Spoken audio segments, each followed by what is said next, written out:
තුන්වෙනි විත්තිකරු කැඳව.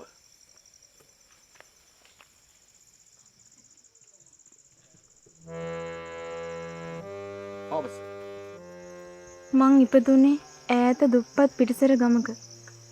මට මගෙම කියලා හිටියේ මගේ අම්මා විතරයි.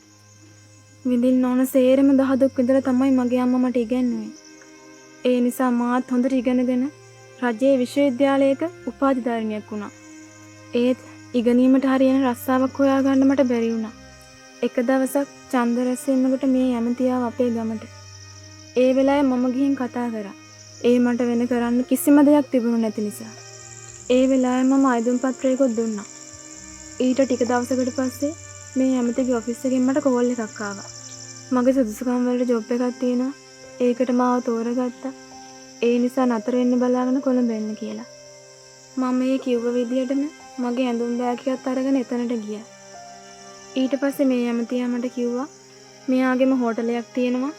ඒකේ මැනේජර් පෝස්ට් එකක් දෙන්නම්. හොඳ පඩියකුත් දෙන්නම්. නතර වෙන්න සේරම ආරක්ෂිතව තියෙනවා කියලා එදා හවස මාව ඒ හෝටලෙට එක්කන් ගියා. මට ඉන්න කාමරයක් දුන්නා. මම කාමරයට ගිහින් අම්මට හැම දෙයක්ම කෝල් කරලා කිව්වා. අම්මා ගොඩාක් සතුටු වුණා. හැබැයි අපේ සතුට නැති වෙන්න ගියේ පොඩි වෙලාවක. රෑ 11ට විතර කෙනෙක් දොරට තට්ටු කළා. ඒ කවුද කියලා අහපුවාම එහා පැත්තෙන් උත්තර දුන්නේ මේ ඇමති. මගේ හිතට පුංචි දෙගිඩියාවක් ආවත් ඒ වෙලාවේ මට කරන්න වෙන කිසිම දෙයක් නැති නිසා මම දොර ඇරියා. එක පාරට මගේ මෝන් රෙදි කෑල්ලක් තියලා මාව සී නැති කළා.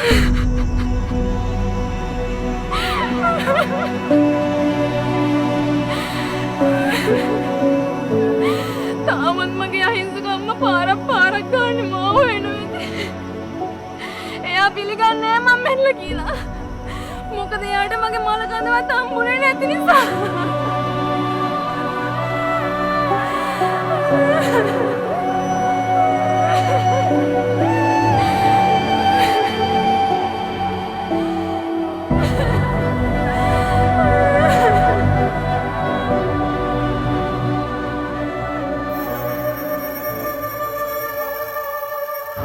මේ වගේ මිනිස්සුන්ට පුරුදු වෙන්න ඕනේ අපාය විතරමයි.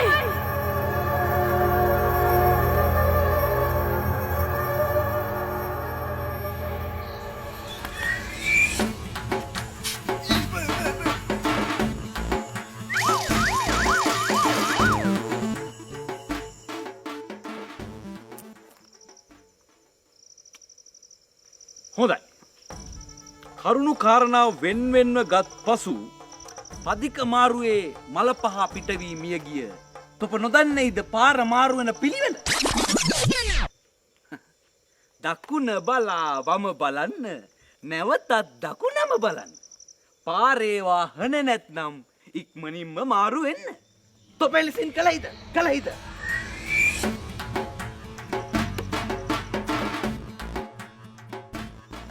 ඔබ දන්නවද ගරු ඇමති එක්ක තියෙන රාජකාරී?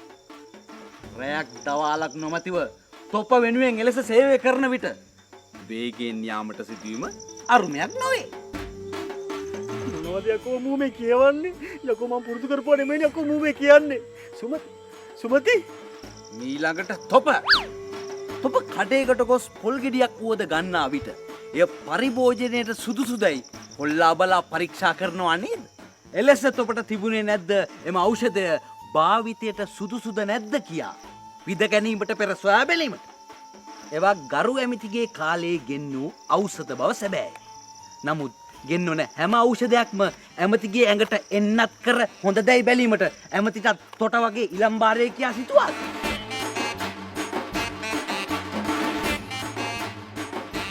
ඊළඟට තී යමෙක් කතා කළ සැනින් කාන්තාවක් බව අමතක කර අනාරක්ෂිතව හෝටලයකට යාම දැඩි වරදක්. තීට තිබුණේ නැද්ද යම්කිසි බාරකාරයෙක් සමග යාමට?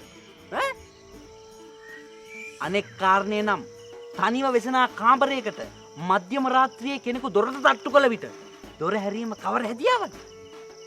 තී කෙතරම් ඩෙකරේෂන් දමා හඬා වැටුණත් මෙම වැරද්දට ගරු ඇමතිව පොළඹවා ගත්තේ තී බව මනාව පැහැදිලි. කට්ටිගේ නැට්ටුකාරකම් වලට ඇමති පලි නැත. ඒ අනුව ඕවරෝල් ගත් කල ගරු ඇමතිතුමා සියලු වැරදිවලින් නිදොස් කොට නිදහස් කර දිව්‍ය ලෝකයට යැවීමට මා තීන්දු කරමි.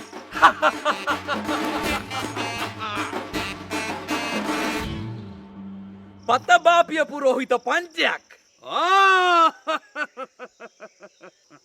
එලෙස කෙලෙස